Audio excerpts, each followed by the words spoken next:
ദില്ലി നിയമസഭാ തെരഞ്ഞെടുപ്പിൻ്റെ ദില്ലി ആര് ഭരിക്കും എന്നത് ഒരു അഭിമാന പ്രശ്നം കൂടിയാണ്. പ്രത്യേകിച്ച് ബി.ജെ.പിയെ സംബന്ധിച്ച്, കേന്ദ്രം ഭരിക്കുന്ന പാർട്ടി, ആ മുന്നണിയെ സംബന്ധിച്ച് നിരന്തരം 26 വർഷങ്ങൾ അധികാരത്തിന് പുറത്തു നിന്നു. അവിടെ ആം ആദ്മി പാർട്ടി എന്ന രാഷ്ട്രീയ പാർട്ടിയുടെ സർക്കാർ കണ്ണിലെ കരട് പോലെ മോദി സർക്കാരിന് മുമ്പിൽ നിൽക്കുന്നു. പല രൂപത്തിൽ ആ സർക്കാരിന് നേരെ ഏറ്റവും അധികം, കാരണം കേരളത്തിൽ നമ്മൾക്കൊക്കെ അറിയാം, ഒരു ബി.ജെ.പി വിരുദ്ധ സർക്കാരിനെ ഏതൊക്കെ തരത്തിലാണ് കേന്ദ്ര സർക്കാർ ബുദ്ധിമുട്ടിക്കുക എന്നുള്ളതറിയാം. അതിശക്തമായ സാമ്പത്തിക ഉപരോധമാണ് കേരളം എന്ന സംസ്ഥാനം നേരിട്ടുകൊണ്ടിരിക്കുന്നത്. അതിനെ അതിജീവിക്കാൻ കേരളത്തിന് കഴിയുന്നു എന്നിടത്താണ് യഥാർത്ഥത്തിൽ ആം ആദ്മി പാർട്ടിയൊക്കെ കാലിടറുന്നത് ദില്ലിയിൽ സംഭവിക്കുമ്പോൾ നമ്മൾ അതിൻ്റെ സവിശേഷത ഓർത്തുപോകുന്നത്. ഇതുപോലെ തന്നെ ദില്ലിയിലേതുപോലെ തന്നെയാണ് കേന്ദ്ര ഏജൻസികളെ 2021 നിയമസഭാ തെരഞ്ഞെടുപ്പ് കാലത്ത് എല്ലാ കേന്ദ്ര ഏജൻസികളെയും പല രൂപത്തിലും പല വേഷത്തിലും ഇവിടേക്ക് ഇറക്കി അവർ കൃത്യമായ ഏറ്റവും അധികം വിമർശനം ആ കാലത്ത് നേരിട്ടതാണ്.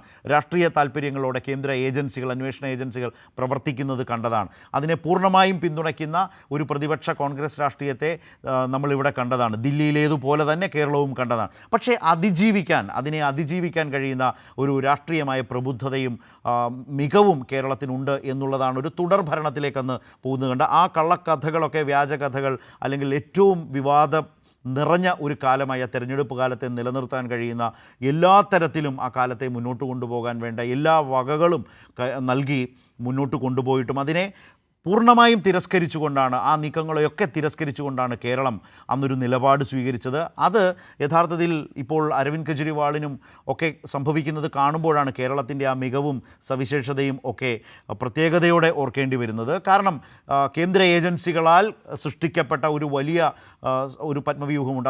അത് മുറിച്ചും പുറത്തു കടക്കാൻ അരവിന്ദ് കെജ്രിവാളിനും സംഘത്തിനും ആ നേതൃത്വത്തിനും കഴിഞ്ഞില്ല എന്നത് വളരെ പ്രധാനമാണ്. അവിടെ നിന്ന് തുടങ്ങുന്ന ആ തിരിച്ചടി ഇപ്പോൾ ഈ വോട്ടെണ്ണലിൻ്റെ സമയത്തും അവരെ വല്ലാതെ പിന്നോട്ടടിപ്പിക്കുന്നു എന്നത് തന്നെയാണ്. ആം ആദ്മി പാർട്ടി 27 ലീഡ് ചെയ്യുമ്പോൾ അതിൻ്റെ നേതാക്കൾ എല്ലാവരും പിന്നിലാണ് എന്നുള്ളതാണ് അതിൻ്റെ ഏറ്റവും ശ്രദ്ധേയമായ കാര്യം.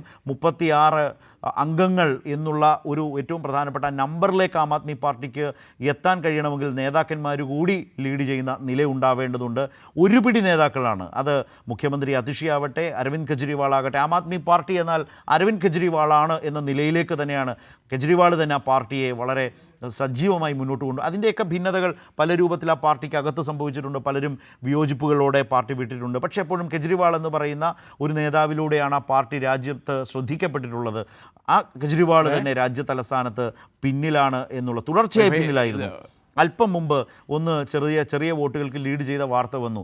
മനീഷ് സിസോദിയ, സോംനാഥ് ഭാരതി, അതുപോലെ തന്നെ മുമ്പ് നമ്മൾ കണ്ട നേതാക്കളെല്ലാവരും, സത്യേന്ദ്ര ജെയിനും ഒക്കെ പിന്നിൽ പോകുന്നത് കണ്ടു. പക്ഷേ അപ്പോഴും 27 നിയമസഭാ മണ്ഡലങ്ങളിൽ ആ പാർട്ടി നിർത്തിയ ആളുകൾ, അവരുടെ സ്ഥാനാർത്ഥികൾ ലീഡ് ചെയ്യുന്നു എന്ന വാർത്ത കൂടിയുണ്ട്. 42 ബി.ജെ.പിയുടെ ലീഡ് കുറഞ്ഞിട്ടുണ്ട് എന്നതുകൂടി കാണണം. മുമ്പ് 50-ലെത്തിയ ബി.ജെ.പി 42 ആം ആദ്മി പാർട്ടി 27 നിൽക്കുന്നു. അല്പം മുമ്പ് കെജ്രിവാൾ ലീഡ് ചെയ്യുന്നു. ഇപ്പോൾ ആം ആദ്മി പാർട്ടിയുടെ ആസ്ഥാനത്ത് നിന്നും സിബി ജോസഫ് കൂടി ചേരുകയാണ്. സിബി, എന്താണ് ആ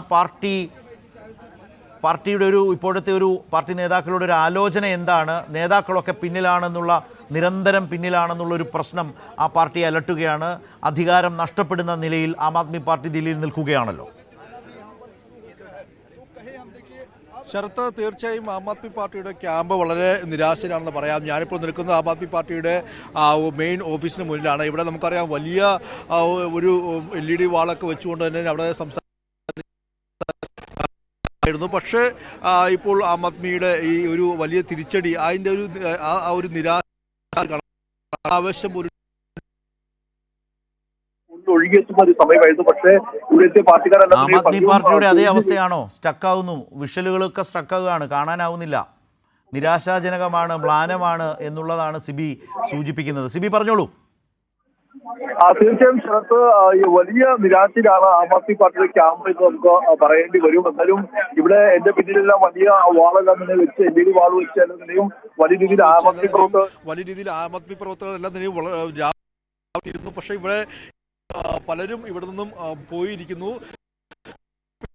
ചെയ്തിരിക്കുന്നത്. അതുകൊണ്ട് തന്നെ ഒരു ആവശ്യമില്ലാത്തൊരു സാഹചര്യത്തിലേക്ക് പോയിരിക്കുന്നു. വളരെ വലിയൊരു തിരിച്ചടി ലഭിച്ചതായിട്ട് ആ ഒരു മൂകത നമുക്കൂടെ ഈ ആം ആദ്മി പാർട്ടിയുടെ ഓഫീസിന് മുന്നിലും കാണാൻ കഴിയും. അല്ലെങ്കിൽ ഈ സമയത്തെല്ലാം തന്നെ വളരെ വലിയ രീതിയിൽ ആളുകൾ കൂടുതൽ വളരെ വലിയ ആവശ്യമുണ്ടാകുന്ന ഒരു സമയമാണ്. പക്ഷേ ആ സമയത്തെല്ലാം തന്നെയും വളരെ മൂകതയാണ് എന്നുള്ളതാണ്. അവരുടെ ഏറ്റവും പ്രധാനപ്പെട്ട നേതാവായ അരവിന്ദ് കെജ്രിവാൾ പോലും പുറകിൽ പോകുക എന്ന് പറയുന്നത് അവർക്ക് വിശ്വസിക്കാൻ കഴിയാത്തൊരു സാഹചര്യത്തിലേക്ക് പോയിരിക്കുന്നു നമുക്ക് പറയേണ്ടി വരും.